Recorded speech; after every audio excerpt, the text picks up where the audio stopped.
Guys, bagay ba sa akin yung bagong hairstyle ko? Bagay, babe. Bagay naman talaga eh. Ay, be, kilala mo ako, sobrang honest ko. Ayokong napapahiya ka, kaya for me, hindi talaga siya bagay. Pinagsasabi mo? So, sinasabi mo, gusto kong napapahiya siya? Hindi. Ang point ko, hindi lang talaga bagay sa kanya yung hairstyle niya. Yun lang yun. Eh, bagay naman talaga sa kanya. Iba-iba tayo ng taste, be. For me, bagay sa'yo, be. Kalma lang, guys. Papakalbo na lang ako para walang away, okay? Parang bagsak ako, be. Anong sagot niyo sa number 5? 25.7, be.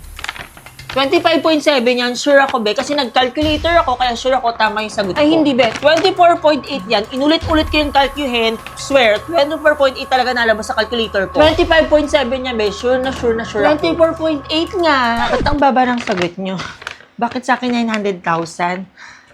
Alam mo, kumain na lang tayo. Nagugutom ako. Deserve natin kumain ng masarap kasi na-stress ako ngayon. Be, dito ka na lang upo, be. Dito ka na lang, be, sa tabi ko. Hindi, be. Mas okay dito. Be, dito ka na lang. Alam nyo, ang OA na. Pati ba naman yung pag-aawayan nyo?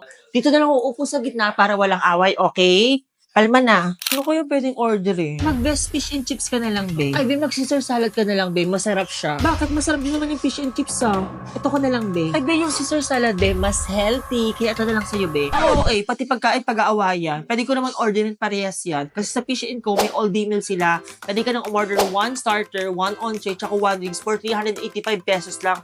Kaya yung fish and chips, tsaka Caesar salad ang sinasabi nyo, pwede kong orderin yan. May drinks pa.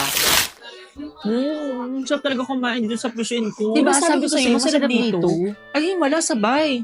Nagkasundo rin kayo. Ako na magbabayad ng bill natin dito, ah. Hindi, ako na magbabayad. Ako na nga. Ako na nga. Ako na nga sabi eh. Ako na nga eh. Pati ba naman pagbabayad, pag-aawayan nyo, ang mahalaga libre ako, bahala kayo mag-away kayo dyan.